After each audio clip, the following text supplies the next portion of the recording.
Alright, today I'm going to talk about the most 5 overrated foods in bodybuilding and what I would eat instead. Alright, the first food I'm going to be talking about today is low-fat dairy, specifically yogurt. Now you might be eating those cute little yogurt cups from the store, but I doubt you've read the ingredient label because there's tons of sugars, sometimes artificial sweeteners, added starch, natural flavors, which on the label don't always actually mean natural, and potentially colors, even though those are all being banned. And yogurt is supposed to be a gut-friendly food, supposedly, even though everything in there is just absolutely destroying your gut. Now, what if you got the giant tub of unflavored, low-fat dairy? You would solve the issue I just talked about, but it's also still terrible. Dairy is the only food high in all 3 macronutrients because it's made to, help baby mammals grow. And obviously, people in low fat think that saturated fat is the devil. It's going to give you a heart attack. But in reality, saturated fat is the macronutrient that actually helps build your hormones. Yes, it's not an essential nutrient. You can still make hormones without it, but the more of it you eat, the better your hormone output would be up to a certain extent. And you got to realize bodybuilders inject hormones like testosterone in their ass. If you're natural like me, which is what I talk about on this channel, then you would want to live the lifestyle and eat the proper diet that would maximize your testosterone naturally. Now, in reality, fat is the least inflammatory macronutrient. Now, protein from dairy, specifically casein and whey, can be intolerable and inflammatory to some people. Not fear-mongering, it is still really high-quality muscle-building protein, right? And then lactose is just awful. Most people can't even digest it. It's literally just straight sugar. And when you lower the fat content, you're just concentrating the sugar content. And then, companies are usually adding more sugar to that, which is terrible for fat loss, terrible for your hormones. It's not going to keep you satisfied. You're going to crash, have cravings. Now, people think yogurt's a great fat loss food because high in protein, low in calories. But because you're natural, if you try to lose fat without optimizing your hormones, you're going to find out really quickly why that's not a good idea. All right, number 2 on the list, protein bars. These are absolute garbage. I don't know how anyone eats these ever. First of all, most of the protein is plant protein from like nuts and legumes and stuff like that, which is not going to be bioavailable. It's not going to be a complete protein. So eating protein bars for protein in itself is a dumb idea because unlike the yogurt, you're not really getting the protein for muscle. And then they're filled with seed oil, sugar, sweeteners sometimes, fillers, and gums. If anything, there's more carbs and fats than protein in a protein bar. So yeah, that's really just a marketing scam. Speak of the devil, we have peanut butter. Yeah, people, even friends of mine, think they're going to get in shape eating peanut butter. Here's why that's a really bad idea. Now, peanut butter is mostly a fat source. It doesn't really have protein, especially bioavailable protein. There is some protein, and then people think it's a protein source. Well, it's not a protein source really at all. Because as I just said about the bars, you're not using the plant protein. It's an incomplete amino acid. You could work around the protein issue, but there's absolutely no reason to be plant-based at all. There's not a single religion that requires it, and there's not a single bit of valid science that says you should eat plant-based or eliminate meat. Because there's obviously nothing wrong with animal protein. People love to pick on saturated fat. I have tons of videos on that. You can go look at them if you want to learn about that. In the last video I made, I talked about polyunsaturates omega-6s. These types of fats are poor and damaging to your hormones. Plus, they are the most inflammatory substance in isolation.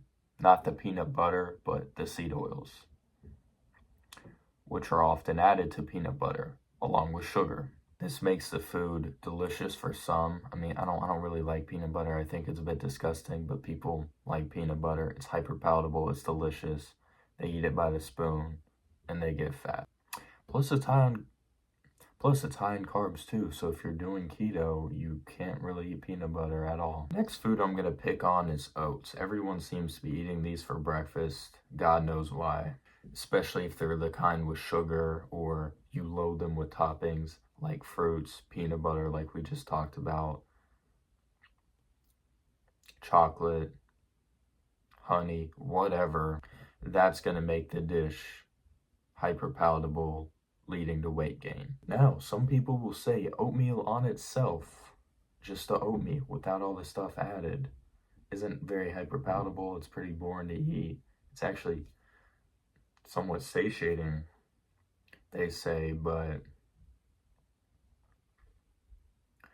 oatmeal will spike the crap out of your blood sugar. When you do that, you're just going to be hungry again in a few hours, and then just keep eating on repeat. They're an extremely poor source of nutrition. Like, it baffles me how bad it is, especially because of the nutrients, especially because of the anti-nutrients like phytic acid. Supposedly every mineral in the oats are the same minerals that bind to phytic acid. So you're barely even getting any of that. And then you just ate like 60 grams of carbs with nothing. They have nothing. And these carbs are terrible for bodybuilding. And the oatmeal is just going to leave you bloated. Anything easier to digest would be better pre-workout. It's also high in insoluble fiber, which is a type of fiber that binds to cholesterol and lowers that too. Yes, fiber is also an anti-nutrient. As we talked about earlier, you need adequate dietary cholesterol because it's the precursor to all your sex hormones, such as testosterone. The last one I'm going to talk about is rice. Pretty self-explanatory. It's definitely the least bad food on this list, but it's basically just empty starch. Barely any micronutrients at all. Probably worse than oatmeal for that. It can be a good source of quick digesting energy, but you definitely shouldn't be eating rice like 3 to 6 meals a day.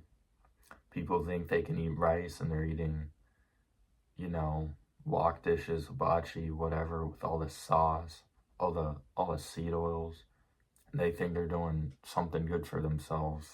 Now, like I said with some of the other foods, plain rice on its own, not that hyper palatable, which is probably why it might work for bodybuilding, especially because it's a fast digesting carb. So this one might have some logic behind it. But what I'm going to say is, for body composition specifically, if you wanted to be as lean as possible, you just shouldn't be eating empty foods, devoid of nutrition, protein. And if you don't time the meal correctly, that's going to be another huge problem. And you don't really need carbs to bodybuild, especially like 300, 400 grams. So if you're going to eat carbs at all, you ought to at least eat cleaner sources that have more nutrition. Not rice, not oatmeal. So that's my main argument against rice, is that it's literally just empty. It's nothing. Fat people are extremely malnourished because they just eat shit and they keep getting hungry. They keep eating, but they never get the nutrients. So yeah, that's the most important thing about dieting. Eat whole, nutrient-dense foods the way God made them, not low fat, not processed, not even brown rice over white. It's all garbage. Now, here's what I would eat more of if I was trying to build muscle. These foods are the best muscle building foods. The first one is obviously going to be eggs.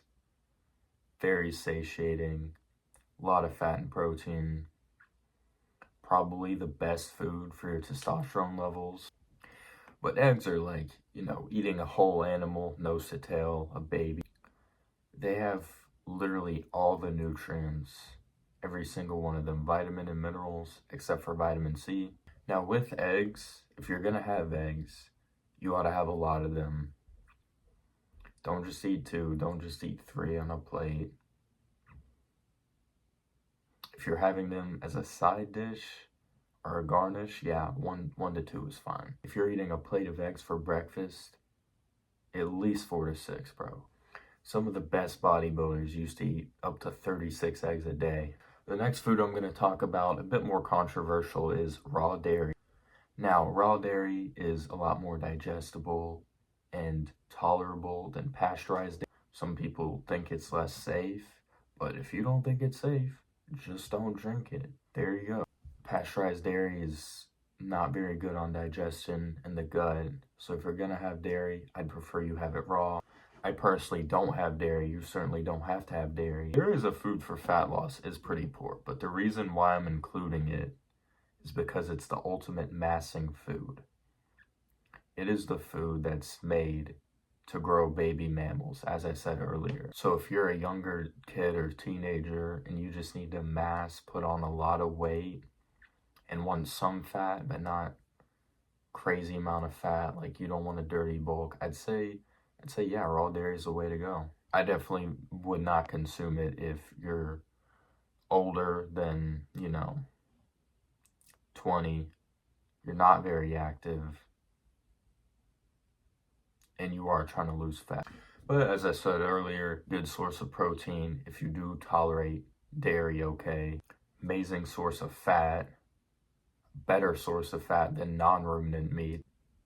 And the lactase will help you digest lactose, which will make that better as well. Now, the next food I would recommend is seafood. Definitely the best source of lean protein, although I don't really prefer it. If you can get wild-caught salmon, other fish that are low in mercury, shrimp, scallops, oysters, lobster, those are all great. That is the only con, that most of them are low in fat. They have a ton of micronutrients. Best lean protein source, as I said. Most seafood sources are kind of poor, so if you want to stay away from pollution and mercury, I would stick to the next thing with eggs as well. And lastly, ruminant meat. It could be cow, sheep, goat, bison, venison, etc. This is the only singular food you could survive off of for the rest of your life. It's got all the fat, protein, micronutrients, very dense in minerals, probably more dense in minerals than egg. And meat actually has vitamin C, which competes with GLUT4, so when you eat carbs with vitamin C, you're getting a lot of vitamin C, but then the carbs increase your demand. I know it sounds like a cop-out, but it's actual science. If it wasn't, yes, I would have scurvy or be dead probably like 8 months ago. Now, because these animals are ruminant, especially if they're eating their species appropriate diet, which would be grass, then they have the ability to break down all these things that non-ruminants like chickens, pigs, fish, whatnot. So even if you're eating inorganic beef, the cows can actually break down glyphosate, which is crazy. Meat doesn't have the inflammatory compounds found in other foods, so it is the least inflammatory food on the planet. So for people with autoimmune disease and food sensitivities, ruminant meat is your best friend. It's everyone's best friend because it's the best food. Whether you're on paleo, keto, carnivore, or lion, you should be eating mostly 70 to 80% ruminant meat. Know who I am? My name is Andrew. I help young men increase their testosterone and improve their body composition with the carnivore diet. Hope you liked the video. If you're interested in learning about interested in finding your place on the proper human diet spectrum, building muscle, increasing your testosterone, and improving your lifestyle and environment, click the link in the description. It's really going to help you out.